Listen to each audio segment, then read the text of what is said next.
This video is brought to you by my latest book, How to Play Melodic Rock Lead Guitar, a comprehensive guide to doing exactly that, playing melodic rock lead guitar. This is not just some collection of scale patterns and tabs, although you do get plenty of those, but you also get an entire chapter on how to come up with your own licks, as well as video content, tutorials and demonstrations, loads of jam tracks, and all the way through I'm encouraging you to expand your fretboard knowledge and showing you how you can think in a more musical and melodic way. Check out the link in the description for more details. Hello chaps, welcome once again to John Robson Guitar Tuition. As always, I do hope you're well. Now, if you go back about 18 months, something like that, I had a few videos in the pipeline where I was needing to do a comparison between a particular type of guitar and a Strat. Does this PRS really do a good Strat sound? Those kind of videos. And I didn't have a Strat at the time. So what I used to do under such circumstances was send out an SOS to a pal of mine. He's called Colin. You often see him on the live stream on a Friday. And say, Colin, can I borrow your Squire again? And he would always oblige. But after, I think, 2 or 3 times, it was, I thought, I really should get a Strat. Just as a benchmark guitar. So back in October of last year, I went out and got this guitar, this Squire Classic Vibe 50s Strat, in Fiesta Red. I was kind of tossing a coin really whether to get it in Fiesta Red for the Hank Marvin kind of look or to get a black one for the sort of Eric Clapton blacky look, but I ended up going with the Hank option. And as I say, I just bought this guitar as a benchmark guitar, just as a tool to have in the kit to do comparisons with. And when I did my album earlier this year, the Dougal Streets, link in the description, there were a few tracks on that where I thought, oh yeah, a Strat would be perfect for that. And it did come in useful for those things. But I just noticed the other day that it's been hanging on the back wall there for about 6-8 weeks, and I haven't really touched it. And I thought, do you know what? A change is as good as a rest, and I might as well have me money's worth out of it. So I put together this little piece of music using this guitar.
And just a little bit of housekeeping before we go any further. There is, of course, as usual, a full tab for that tune in both Guitar Pro and PDF formats, along with a clip of me playing it and the jam track to play along with yourself. That's all up on my Patreon page. There's the address, link in the description. As I'm sure you know by now, it's $3 or about £3 a month to get access to all of the additional resources and goodies that go along with these YouTube videos. And a massive, massive thank you to everyone who supports me in that, or any of the other ways, all of which are downstairs in the description. So this isn't really a review of this guitar because I've done that already. I'll put the link to that initial review of this guitar when I got it down in the description as well. It's just sort of a, how's it settling in? Has it changed my mind? I've said many times that, Strats aren't really my thing. I don't dislike them.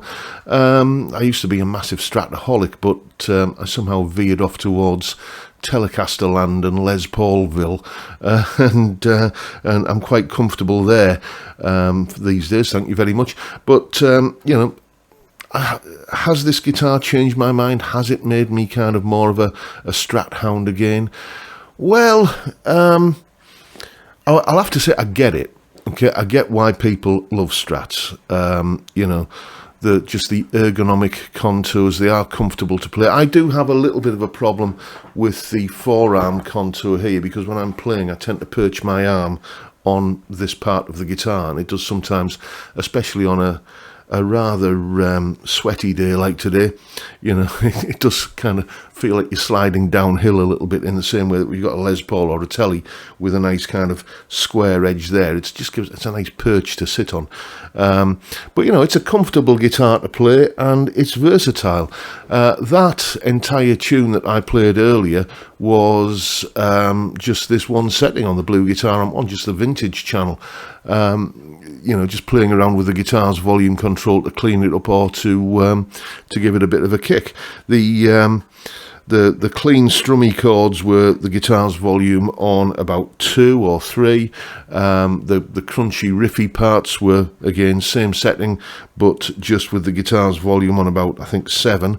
And then the sort of solo-y bits, the kind of what you could possibly call in that context the higher gain parts, were with the guitar's volume flat out. So there's all the sounds, punchy riffs, glassy cleans and ballsy lead, all living just in there.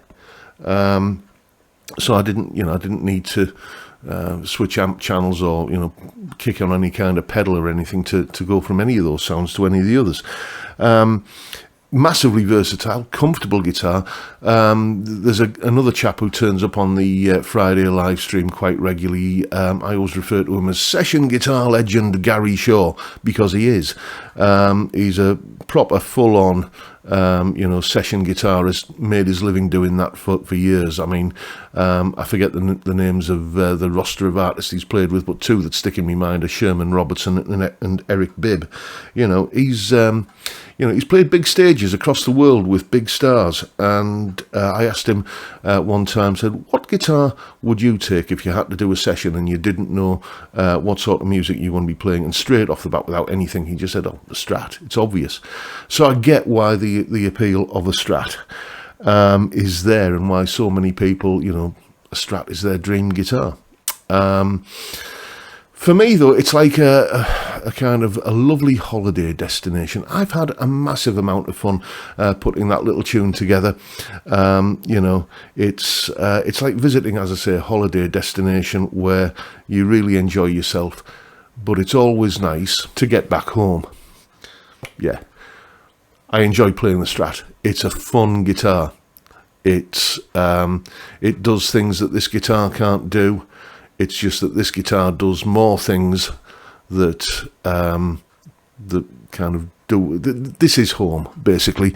This is where I'm at now. I will continue to play the Strat as a nice little break. As I say, a change is as good as a rest. But yeah. The Strat's going to be back on the back wall very soon, and this is the default setting. So there you go, folks. Just a little sort of long-term, how's it settling in, revisit of the Squier Classic Vibe 50 Strat. I'm glad I bought it. I'm getting my money's worth out of it. There are some situations where, you know, only this guitar or only this type of guitar will do the required thing, but my heart belongs to the Les Paul. And there you have it. And that is the video for today, folks. Hope you've enjoyed it, found it entertaining and informative or whatever. If that's the case, if you enjoyed the video, hit the subscribe button and the notification bell if you haven't already done so. And why not drop me a like as well while you're at it. And of course, don't forget, as I already mentioned, the Friday live stream, 5 PM UK time every Friday, where we just have a beer and a chat, basically. It's a great way to kick off the weekend. Nothing more to it than that. I'd love to see you there if you can make it. But for now, I'll bid you all a good day and say thank you so much for watching. Thank you for your time. Look after yourselves, folks. Stay well, stay safe, and above all, stay sane. Bye for now.